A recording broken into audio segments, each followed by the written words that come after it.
Speaking of Dustin Poirier, earlier this week, Tony Ferguson put out a tweet saying, "Oh, Dana, pay the guy. I want to fight Dustin." Right. Has there been any more talks on that? No, I told you, we got to fight. Has Tony accepted the fight? Yeah. Not yet, no. He will, though. I don't see Tony not accepting a fight. And what was the issue with Dustin? Just negotiations, money and stuff like that? Yeah, I mean, listen, I like Dustin. I'm not going to sit up here and say anything negative about Dustin. He's a great kid.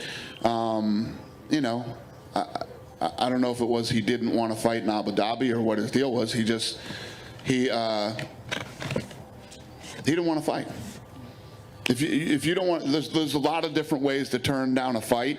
Negotiating yourself out of one is one of the ways you can do it. So for whatever reason, he didn't want to take this fight. Only he knows that. All right, let's talk it. Let's talk Colby Covington, T. Wood. I feel like this fight should have happened 2 years ago. Well, I think you're right. And I think it would have been a more competitive fight 2 years ago. Oh, so what are you saying? Just being honest. Talk and saying you're going to do something is great. Doesn't mean a damn thing. And if you start looking at the previous performances of Tyron, he's a different fighter now. He's not the same. And that happens. That's just the way it is. Colby Covington is a guy that puts pressure. He comes at you. He can wrestle with Woodley. And I know Woodley says he's going to let his hands go. And I'm not buying into that program. I just don't see it happening. I think he's going to wait because it's part of who he is now. And when you start losing, you start becoming concerned about getting that next loss, and you wait and you're trying to land that perfect shot, and the perfect shot that you never throw will never land. Yeah, he's got to pull the trigger. He's got the speed to land. He's got the power to knock Colby the fuck out. Absolutely. And he does. If he does it, and here's the thing is I think he needs to really take the approach like he's been talking about, I'm going to let my hands go. He needs to take the approach that this is only a 2-round fight.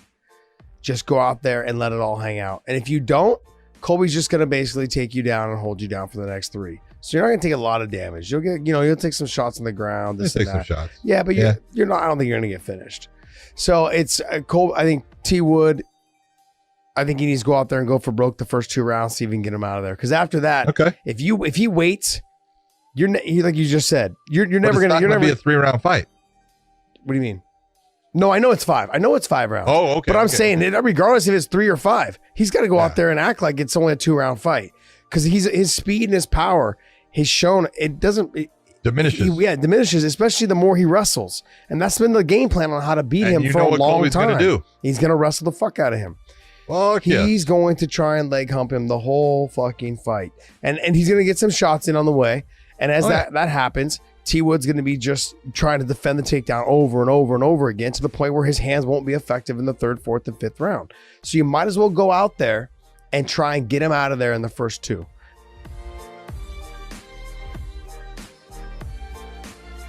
But I want to talk about Tony Ferguson and Dustin Poirier very quickly off the top here as we get to headlines. So Ken Flo retweeting Dustin Poirier. Essentially, if you don't know the story, it seems like Tony Ferguson is trying to get Dustin Poirier paid so as to have that fight happen, Ken Flo, at UFC 254. Certainly, that would be a great injection to that pay-per-view that will be headlined by Khabib Nurmagomedov and Justin Gaethje. But Dustin Poirier wrote, Tony's the type of guy who would manage his opponent and get him a new contract for the fight to happen. I mean, Ferguson really is a great guy. I mean, you've seen what he's done for our makeup artist while she's sick, Susie Freeton. Ferguson's the man. Another chapter here, Flo. He really is. And listen, I think he wants this fight, but more importantly, the fans want this fight. This is a fight that, I think a lot of people are looking forward to. Is there any possible way? I don't even care. I think it's impossible for this fight to be jinxed, but is there any way that fight isn't one of the most exciting fights you've ever seen? I mean, look at the way that both of those guys bring it.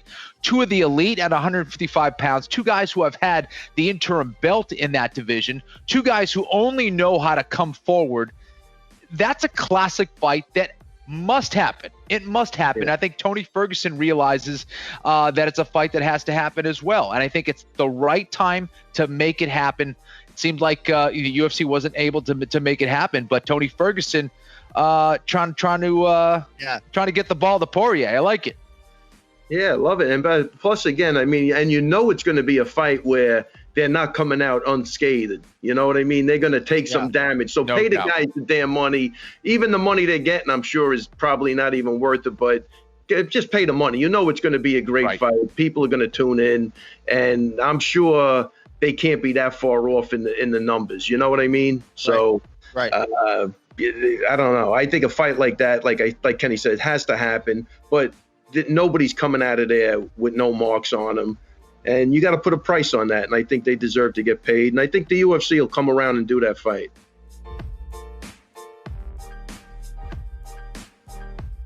Main event was great. Wow.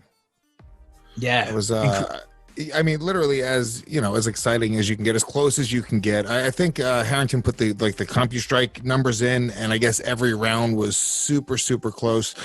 Yeah, fun fight. Yeah, no, great fight. It really was. It really was. And what made it even better was that, you know, obviously Angela Hill clearly won those first 2 rounds. She was the busier person. She was landing more shots. She was controlling the fight. But Michelle made some adjustments as the fight went on. She obviously got a couple of takedowns. And then the 4th and 5th, the fucking speed of her striking, man, and Angela, both of those ladies. If there was a crowd in that arena at the end of the fight, everyone that was in there was on the feet and clapping and saluting, because it was an incredible display of martial arts and technique and heart and will and all that good stuff. Just a fantastic fight.